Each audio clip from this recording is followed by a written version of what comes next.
Hey everybody, what is going on? Hexlex here, got another Master Duel video for you, and yep, it's just about that time again. Time for another everything pile deck. Oh, it has been far too long since I've played a deck like this. I think the last time was probably some amalgamation of Punk and Tier. You know, it's just ever since that Chaos Ruler ban, it's been hard for the everything pile decks, but I recently found one that looked pretty similar to this that had topped a recent tournament, and I decided to give it a spin. I've also run into this deck a couple of times on ladder, and it is exactly as much fun as it looks. So we have, let's see, how many different archetypes do we have going on here? It's Tearlament, Snake Eye, Yubel, Horus. So 4 different archetypes mashed into one. Tearlament and Horus in a 60-card deck probably do make a lot of sense, but the Yubel and Snake Eye might seem a little like head scratchers at first, but if you really think about it, neither the Yubel nor the Snake Eye engine gives any sort of meaningful locks inherently. Now there is of course the Fire Lock of Promethean Princess, which is pretty optional, honestly. You don't have to play this card, but none of these engines really interfere with one another, and Promethean Princess aside, you could kind of like weave in between as many of them as you need to and do your plays in any order that you need to. One card that I think works particularly well in this deck is Rainbow Bridge of Salvation, which, fun fact, I had to craft this. I've not actually played this card in a deck before this one. I tend not to think this card is worth it most of the time because of having to add the Garnet, so to speak, to your deck. However, we have so many different field spells here that I think it is very much worth it. And we could honestly also be playing Divine Temple of the Snake Eye if you really wanted to, right? But yeah, between the Nightmare Throne and the Walls of the Imperial Tomb and the Pearl Rhino, we're also on the Pressured Planet Raitsoth, even though we only have Fenrir and Tier Cash, just in case. But yeah, lots of different field spells that we can grab, lots of different opportunities for the Rainbow Bridge to come up here. So as far as like the different archetypes here, well, the tournament topping build that I actually kind of pulled inspiration from was a little bit different. It was on multiple Fairy Tale Snow, 2 Necrofaces, fewer Tearlament Rhino Hearts was like the main difference, right? And then also in the extra deck it played Curious, the Lightsworn, you've probably seen it before. The Link 3, this one here. As you can see, I don't own this card. I didn't really want to craft it just for this deck as much as I do love everything pile decks. I don't imagine I'm going to be playing this deck like too much, although I don't know, maybe I might change my mind after messing around with that some more. But anyway, I just didn't want to craft Curious for this deck, long story short. But yeah, so you could go of more of like a mill. The other and even more major thing about that deck I'm remembering now is that it played 3 Left Arm Offering. It really wanted to go hard into resolving that Grass Silk Screener. This iteration here, it's like if you happen to draw and resolve grass, because it was on the other deck was on Thrust too. If you happen to draw and resolve grass, it's nice, but you definitely don't need to get wins with this deck. There's not really dedicated combo lines for it. You kind of just do each different deck's combo lines, again, depending on what you open and what order you want to play things in. So, I mean, as would be expected of an everything pile deck, this does actually kind of demand that you know, like, 3 different decks at once. I mean, to be fair, they're not like the most difficult decks in the world. Snake Eye, Tearlament, you've probably seen their lines quite a bit. Yubel, of course, by now. But, knowing what order to play things in can be a little tricky sometimes. Knowing what to put in the extra deck can also be a little tricky sometimes. Although, to be fair, the extra deck is also, like, kinda more wide open than it looks. Like, I'm on Promethean Princess and Ambler Whale, but you could also very easily just not play these cards. Relinquish Anima is definitely not 100% needed. If you don't have, Redoer, Time Thief Redoer is the UR, so you probably have that over Dugaris, but I actually like Dugaris a little bit better, I think. You don't necessarily need to play, like, Kaleidoheart either. You could definitely get away without that. So, you could play, like, any number of generic extra deck monsters here. One of the main ones I thought about putting in was, like, number 90, the rank 8 for the Horus cards to potentially go into instead of just Zombie Vamp. But to be fair, you want to go for Zombie Vamp pretty much every time on turn 1 anyway. If you find yourself lacking plays in this deck, just mill. Just do anything in your power to mill. Even if it's only a couple of cards, it's better than nothing. And there's a lot of stuff that really likes being in the graveyard here. It's kind of like not hard to summon an incidental Phantom of Yubel, or to be able to, like, you know, you might mill a Snake Eye Ash and it's like, oh hey, I can go into Promethean Princess, bring back Ash, and then just do Snake Eye plays. Like, it's kind of wild just how easy it is to pivot between different strategies in this deck. Yeah, no, I think it's great. I love decks like this. This to me has always been like the most fun part of deck building when it comes to Yu-Gi-Oh! Is, and it's also why I really hate archetype blocks. Is that, you know, to me, if like, especially if a deck has an archetype block, if all you ever play is like one archetype decks, it's like, at that point, obviously this isn't, you know, wholly one-to-one true, but to me, it almost feels like Konami's just building your deck for you, right? Like, ah yes, a new Blackwing card, let me add this Blackwing card to my Blackwing deck, where I summon Blackwing synchro monsters, you know, it's like, ugh. That's, yeah, when I think about it like that, it becomes like a total snooze fest, honestly. Not saying that, I feel that all the time every time I play a single archetype deck, but I love, one of the things I love about Yu-Gi-Oh! Is that stuff like this is not only possible, but like, this is not a bad deck. This is not a bad deck at all. If I had to give this particular, like, everything pile or various other iterations of like a tier level, this is probably an upper rogue deck. Like, it definitely feels pretty strong. Even hand traps in this deck are pretty optional too.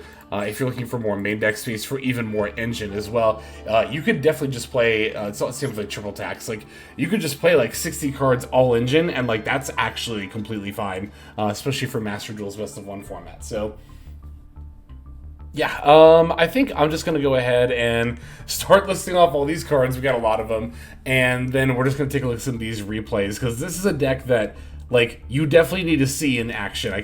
It's really hard for me to sit here and explain all the interactions, because again, it is very much hand-to-hand what you end up doing. So, yeah, like I said, let's break down this list, and then we'll see some of these games. So we are on 1 Jet Synchron, 1 Snake Eye Ash, 1 Snake Eye Oak, 1 Samsara D-Lotus, 2 Snake Eyes Poplar, 1 Gruesome Grave Squirmer, 3 Maxi, 1 Crystal Beast Emerald Tortoise, 3 Ash Blossom and Joyous Spring, 1 Tear Limits Havness, 1 Fairy Tale Snow, 2 Tear Limits Shiren, 3 Tear Limits Rhino Heart, 1 Keldo the Sacred Protector, 1 Rudora the Sword Oracle, 1 Destrudo the Lost Dragon's Vision, 1 Cashier Fenrir, 1 Tear Limits Cashier, 3 Diabell Star the Black Witch, 1 Snake Eyes Flamberge Dragon, 3 Imsendi Glory of Horus, 1 Dumatef Blessing of Horus, 1 Hobby Guidance of Horus.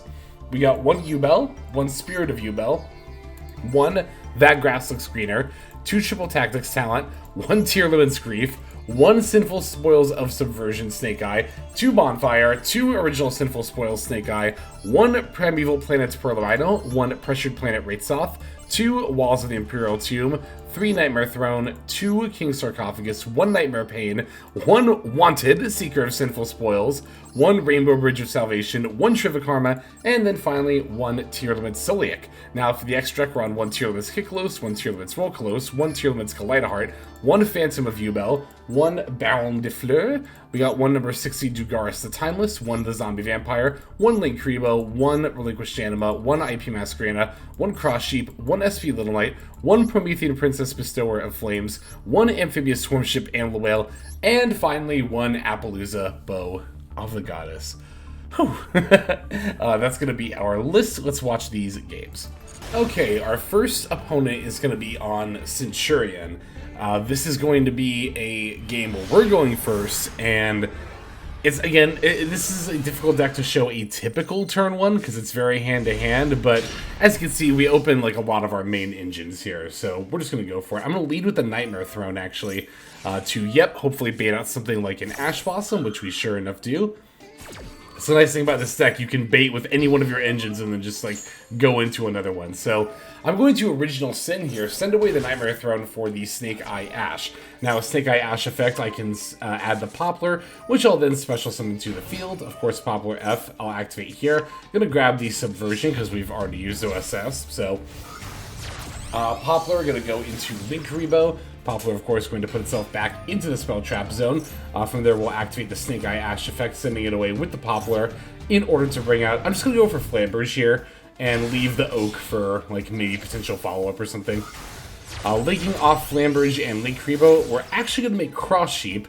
I do kind of wish I had Hita here because Ash is in their graveyard, but, you know, we're not actually going to even need the body at all. So I'm going to put Snake Eye Ash in the graveyard by summoning Link Rebo. That way, when I normal summon Rhino Heart here and then go for Kiklos, now my Cross Sheep has a target to bring back. So that's why I summoned Link Rebo right away there. So yep, Kiklos into one of Cross Sheep's zones. Kiklos Chain Link 1, Cross Sheep Chain Link 2, definitely chain blocking the Kiklos here, because I value that more than the Cross Sheep.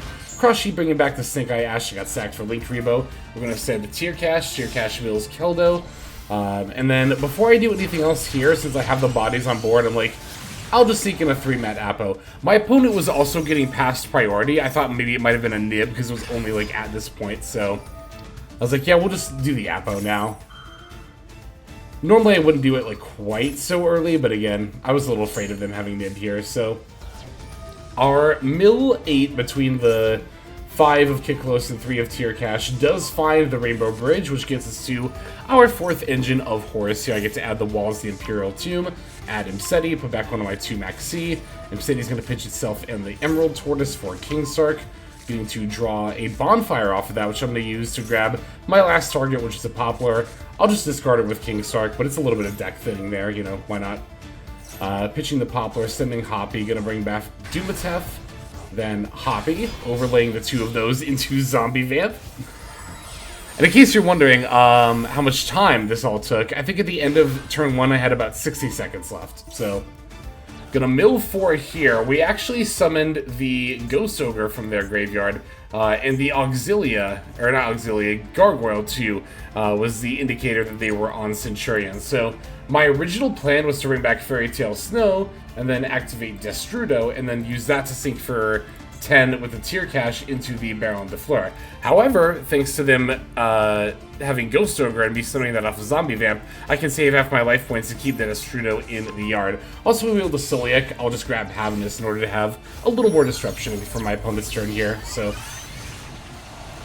here is the Baron de Fleur, but we're not done just yet. I'm going to link off the Zombie Vamp and Snake Eye Ash into IP Masquerena. You might think we're done, but actually that is not the case, because we haven't summoned Imseti. Here's that, and then I have far more than enough cards in graveyard. I think I had 27, yeah. So we're going to use some of those to summon Snow. I'm going to link IP and Fairy Tale Snow for Promethean Princess, because remember, Flambridge is still in the graveyard. So Promethean Princess is going to pull out the Flambridge. I can then link off Promethean Princess with Imseti to summon out that Amblewail, and then Flambridge will place IP in the Spell Trap, and then that's going to do it. So here we end on 3-mat Apo for potentially 3 monster negates, Baron de Fleur, and then IP for disruption on board. We also set up in the graveyard Promethean Princess, Fairy Tale Snow, and I think we have a Keldo in here too. Yep, we have a Keldo for more disruption, and a Destrudo for follow-up in there. We search the Havnus for more disruption, potentially on the opponent's turn by milling cards from our deck. And then, of course, we have the Maxi still in our hand as well. So, draw phase, I'm going to use Flambridge to pull out the IP. Main phase 1, opponent's going to Emblem Oath to set the field spell directly from deck. From there, the field spell is going to get flipped up. I think a lot of what my opponent was doing here was trying to get me to use some of my negates. Well, particularly when these, like, Wake Up Centurions and Graveyard effect here, I'm like, that's fine, whatever. I'll just maxi whenever they try to use Special D pre-meta from the Spell Trap, and that's going to be enough to get them to concede, as it's like, I get it. It's like, you already don't think you're going to, I mean, I don't know, if I was in my opponent's position, I'm like, alright, I'm probably not going to play through this, but let's see how far I get. And then they just maxi right off the bat instead of using any of the negates. It's like, yeah, okay, I'm done here.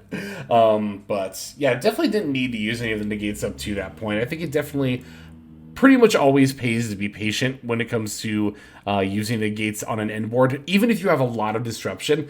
I think it's worth it to look at every single individual action and ask yourself, how much of a threat is this? If this doesn't do anything, even if, again, I have like 8 forms of disruption, we're just not going to use any, right? So just being smart about it. And yeah, I think that's going to do it for this first duel here. Let's take a look at the next one. All right, this next game is going to be against Yubel. From what I remember, this is another I don't know if we go first, but we definitely pop off in this game. It's so much fun. And I mean, there were tons of other games too that only lasted 1 turn because, like, you know, I would open something like Perla Rhino OSS, right? I would Perla Rhino for Rhinoheart, normal summon Rhinoheart, they'd Ash it. Then I'd OSS send the Perla Rhino for Snake Eye Ash, they'd just concede, right? So many games that happened like that. So here we opened Snake Eye and Horus stuff. I'm gonna normal summon the Ash. I think we opened Bonfire here. Yeah, we opened Bonfire, so... Alright, I'm actually gonna use the King Sark here only for OSS. Like, I'm not even gonna pitch Maxi or Ash Blossom, because I actually value both of these cards more than just going and dumping them and going into a zombie vamp. I think it's just... This is a safer play. So actually, we're not even gonna pop off on turn 1 here. I misremembered. This is a very reined in at turn 1. We're just going to end on SP Little Knight, but we do have that Maxi and Ash Blossom in the opening hand here as well. So SP Little Knight, Maxi, Ash into the opponent's 4-card hand. I'm actually feeling pretty okay about that. Extravagance, I'm going to let resolve. They dropped Samsara D-Lotus. I was very surprised to see Extrav in a Yubel deck, but I'll definitely Ash Blossom the D-Lotus here. I kind of expect that to get Call Bite or Crossed Out, but they actually don't have it, so works for me. Oh yeah, they're on Runic spells too. That's right, I forgot. This is a really weird Yubel deck. Runic Yubel, yeah, I hadn't heard of this one before, but okay. Maxi, of course, in response to the Slumber. Rhinoheart, not a bad draw. They're pitching Spirit to grab the Runic Fountain here. Setting 1 card and then passing, so it doesn't seem like they have any Runic cards. Tear Cash is a fine draw here. Definitely not bad. I'm going to activate the OSS effect first, just to see if I can bait out any response from them in terms of like Ash Blossom or Valor Imprimer maybe, just whatever the back row is, but I'll just use Poplar to grab the Subversion. Normal summon Rhinoheart, send the Havness effect, and diffuse, of course, with the Rhinoheart, and go for the Kikolos. Now, since I already have Tear Cash in hand, normally I'll just mill it here, but I'm actually going to add the Shiren instead. Shiren F, send the Tear Cash, special itself, mill 3. Tear Cash milling 2. Kikolos F to bring back Tear Cash. We're going to mill 5 and then another 3, so just casually milling, what, 13 total here? No big deal. Hitting a few good cards, Grave Squirmer, Snow. Grave Squirmer is actually pretty good here, because I can bring back a Samsara D-Lotus that got milled, sack it, and then summon Spirit of Yubel. Spirit of Yubel F, set Nightmare Pain. I'm going to flip up Nightmare Pain first to pop the Spirit of Yubel. I only have actual Yubel as my target, but it's still worth it to do that here, because I can still summon out the Phantom, right? Now I'm going to link off SP Little Knight and Yubel into Promethean Princess, and now Promethean Princess can bring back that Snake Eye Ash from turn 1. Snake Eye Ash, so we are actually popping off here. Again, that Maxi, or not Maxi, those 2 Imperms is what it was. 2 Imperms kept us held back on turn 1, but yeah, on the follow-up turn, we're definitely just going off here, and I've got enough damage on board. I'm just going to go for it. My opponent was also getting past priority here. Again, I don't know, it could have been for Nib, it could have been for something else, but it's like, if I have Lethal plus Phantom of Yubel, I think I'm just going to go for it in a situation like this, and that ended up being enough. So, yay, good stuff. One more game to show off here. Let's finish off with that one. Okay, Panda Magician / Supreme King, that deck, you know what I'm talking about. That is going to be our final opponent for this video here. We're going to go first. This hand's fine. I mean, we got Taurus, Tier Limit and Horus stuff. Taurus. The all-new Ford... Nah, I was going to make a Ford Taurus joke. Anyway, so Shiren is going to get milled off the Rhinoheart because we have Havness in hand. They have a Maxi, which is definitely not a good hand trap to play into for a deck like this, which is going to special a million times. Although, actually, I will say this. If I was on the build with multiple Fairy Tail Snow and the 2 Necrofaces, you would absolutely play into Maxi here. You would absolutely do it because you would be able to deck them out. I actually watched a duel live.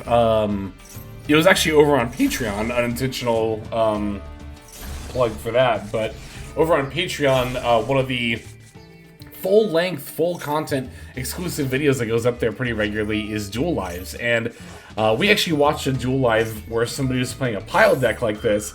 They got Maxi'd, but they decked their opponent out. Actually, I'm remembering right. They decked their opponent out, but before their opponent could like draw and then lose the duel, the everything pile player actually time limit, which is unfortunate, but I mean, the time limit is going to be a factor when you're playing a deck like this, right? So, alright, now here, I didn't really talk about how the game was progressing, but I was trying to save the Soleik for the Electromite, but my opponent actually caught me being pretty greedy and moved to battle phase, which I was not expecting. I've actually not really had a situation like this against Pendulum, although to be fair, I think it's kind of a unique one. But yeah, by moving to battle phase, they were able to force me to go into Kaleidoheart using the Soleik, so that way I wouldn't just lose my stuff to, you know, it getting run over, right? Now they can go for Electromite, and now it's not going to be negated by Soleik, so that's a bit of a problem. Of course, it wasn't even just a negate from Soleik. Well, you know, I should have just done it sooner, honestly. Like, I think what I really should have done is just shuffle back one of their Pend Scales instead of the monster, now that I think about it. Yeah, I was even saying in a video, at least somewhat recently too, I actually don't remember if it was on YouTube or Patreon, that like, one of the best ways to beat Pendulum is to disrupt or attack their Pendulum Scales, right? That way they're not, or their searches for Pendulum Scales. That way they're not able to, you know, they're not able to Pendulum summon and do their shtick, their whole deal. So, definitely a case of me not following my own advice, but I'm actually just going to fast forward here, because from this point I was like just kind of waiting to see like, oh, maybe their end board won't be so bad, but no, it's a full Pendulum combo, so it's going to be a couple of Omnis plus the Apo, and the IP as well. Always forget about that. They can make that too. Yep, there goes my Kaleidoheart back into the deck, and here is the Appaloosa, so yeah, with a hand like this, it's not looking super great here, and the Spirit of Yubel is definitely not the top deck I was looking for. In fact, much like our previous opponent, as soon as my first card gets responded to by something that's not even a negate on the board, well, I guess technically the trap card is on the board, but you know what I mean. As soon as they use their first card, I'm just like, yeah, no, I'm out. So, yeah, you know, but that's the nice thing about this deck, like, or any pile deck, especially one with tier limit, is if you're starting with tier plays and they max C, you can kind of just go, like a regular tier limit deck, you can just like go into Soleik, and then stop, you know, special summoning, and then end on some amount of disruption, but ultimately, of course, we would have been able to do a lot more had we actually been able to go off. So, thanks for watching. I hope you enjoyed this one. I hope some fellow pile deck enjoyers gained some of the same inspiration I got from seeing some of these lists as well. But that's going to be it for now. Let us just move on to our outro. Hey everybody, Hexlex here. Just want to give you a huge thanks for watching all the way to the very end of the video. Believe it or not, that is actually one of the best ways that you can support the channel, is by watching the videos in their entirety. But there are many ways in which you can support the channel if you are so interested. The names that you're seeing on screen here, I gotta give an extra special thanks to, because these are people who have chosen to either become a member on YouTube, which if you're interested you can do as well via the join button next to the subscribe button down there, or have signed up over on Patreon and become members there. Link to that is going to be in the description below. Without the support that is being offered by, again, all the people that you're seeing on screen right here, I would not be able to take the time to dedicate to uploading daily YouTube videos. So thank you so very much. But there are also other ways you can support as well. Again, link to the description below. If you like my deck tracker that you'll see in a lot of my videos, the Untapped Companion, you can download that for free, and if you use my affiliate link down there, then that also goes a long way towards supporting the channel. That's, again, free. So is subscribing here on YouTube. That's also free and a huge way to support. You can also check out Twitch, once again linked in the description below. Following and subscribing over there will not only support as well, but also give you notifications of when I go live if you want to catch some of the live streams. But really, no matter how you choose to support, it all adds up, and it all definitely means the world. So thank you, each and every one of you. For now, this is Hexlex. I'm going to be signing out. But more than that, I'm hoping that you have a fantastic day.